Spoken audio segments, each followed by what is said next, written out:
Hey everyone, PayPal stock is down 18% in 2023 as of this recording. But is PayPal stock a excellent stock to buy for 2024? That's the question I'm going to answer in this video. I'm going to look at PayPal's prospects, its revenue, cash flow, debt, valuation, and some of its risks to answer if I think long-term investors should go ahead and buy PayPal stock starting in 2024. So let's get right into it. I want to thank the Motley Fool for sponsoring this video. Visit fool.com/parkev for the 10 best stocks to buy now. So I mentioned already that PayPal stock is down about 18% year to date so far in 2023, and it's been a dismal year for the company. After jumping up 20% to start the first month of the year, it's been all downhill from there. Of course, most of the year PayPal was searching for a new CEO, and it was reasonable to assume that was the overhang of the stock, but PayPal found a new CEO about month and a half, a couple of months ago, and that did nothing to lift the stock price either. So, interestingly, it's been a tough year for PayPal, and I'm going to discuss if I think it should be a buy for 2024. Now, looking at its revenue, you couldn't tell the company's having a tough time. The revenue chart just looks straight upward, and you could see from the last decade, trailing 12-month revenue has jumped from around 8 billion in 2015 all the way up to 29.13 billion in the most recent trailing 12 months. Of course, the company benefited during the pandemic. You can see the slope of increase rising there in aftermath of 2020 because people were spending more time at home, shopping online more often, and buying things more often. Those are all factors that help PayPal. PayPal benefits when people are buying things instead of services, and PayPal benefits when people are shopping online instead of in person. Those factors were in its favor in 2020, 2021, and parts of 2022. 2023, that trend reversed. People started going out more often, spending more money on things like travel and bars and restaurants and theme parks, and those are not items where PayPal adds very much convenience. PayPal adds the most convenience when you're shopping online because you don't have to take out your credit card and type in all of that information for every new website you go to. If they accept PayPal, you just log in with your PayPal username and you make the purchase, and it saves you time. It's more convenient. Now, there is competition to that convenience, and that's partly another reason why PayPal stock price is down. But so far, the company's revenue has held up well. Now, the area where PayPal has struggled a bit is the operating profit margin. I can show you here the chart of PayPal's operating profit margin over the last decade, and you notice some wild fluctuations, but that's because the chart is magnified in a narrow range. The bottom of this chart here is 13.5%, and the top of the chart, this is 18% here.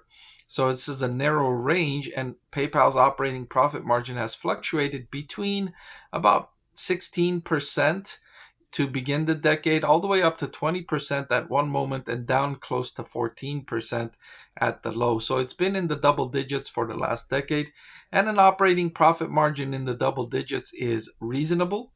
It's reasonable at 16.45%. It's solid, and it still has potential to grow wildly higher. I mean, if I was to compare PayPal's operating profit margin with Visa or MasterCard, you would be astonished. Visa and MasterCard, Visa in particular, has operating profit margins above 65%. MasterCard is above 55%. And so, as a payment services company, PayPal has the potential for higher operating profitability. It has the potential, and that's the long-term bull thesis for PayPal. Is it's an asset-light business model. If it can attract enough people to the platform, both sides, both users and merchants, it can really increase its scale and thereby increase its profitability. Cash flow from operations for PayPal has been solid and moving upward with brief fluctuations downward. If you can see here from 2015, you could draw a line to 2023 and it's upward, right? From a little less than 2.5 billion up to 3.8 billion in the most recent trailing 12-month period. It even peaked out at over 7.5 billion at one point. Like I mentioned, the company's asset-light business model makes it friendly for cash flow. It throws off a lot of cash flow. And then PayPal also has been using a lot of that cash flow to buy back its stock because the asset light business model means that when PayPal does generate these billions of dollars of cash flow, it doesn't need to reinvest in the business. It doesn't need to reinvest for growth, right?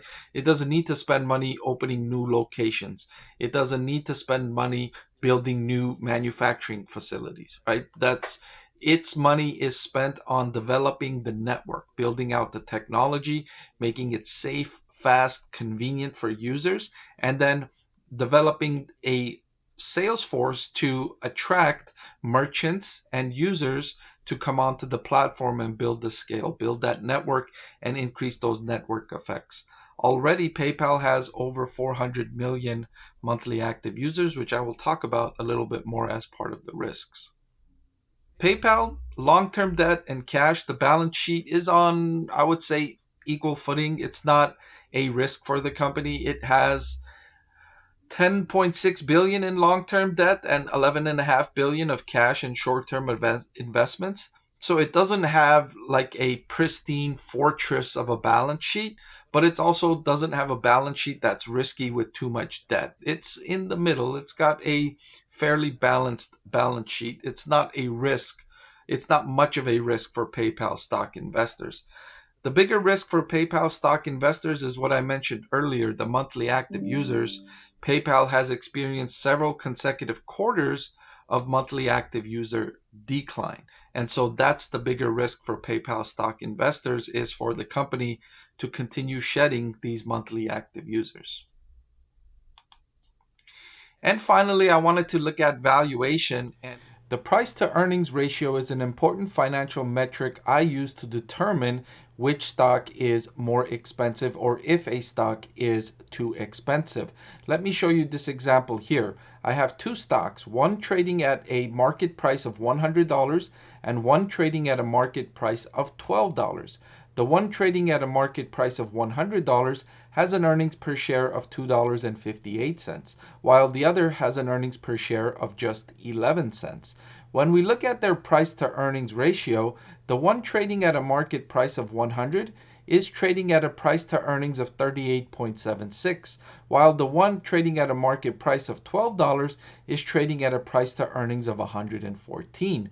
So in this example, the one trading at a market price of 12 is actually more expensive because I'm paying 114 times earnings to purchase this stock.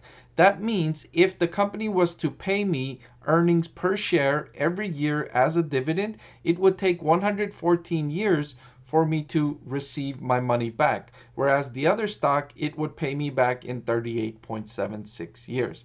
Now, there's a lot more to think about in this equation, but to simplify, that's an example that shows you why a company with a market price higher can actually be cheaper than a company with a market price that's lower.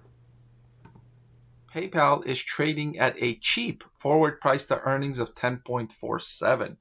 This is a cheap valuation. The average stock in the S&P 500 is around 16 to 20. PayPal is cheaper than that. Meanwhile, the company is still growing revenue, growing cash flow, growing earnings. And so for this reason, I would say, yes, PayPal stock is a buy for 2024. Did you know that over 90% of the people that watch my channel are not subscribed? It'll really help support my channel if you hit that subscribe button. And oh, by the way, one of the benefits of being subscribed is that I take requests from subscribers more often than I do from non-subscribers. So if you prefer that benefit, please subscribe to the channel.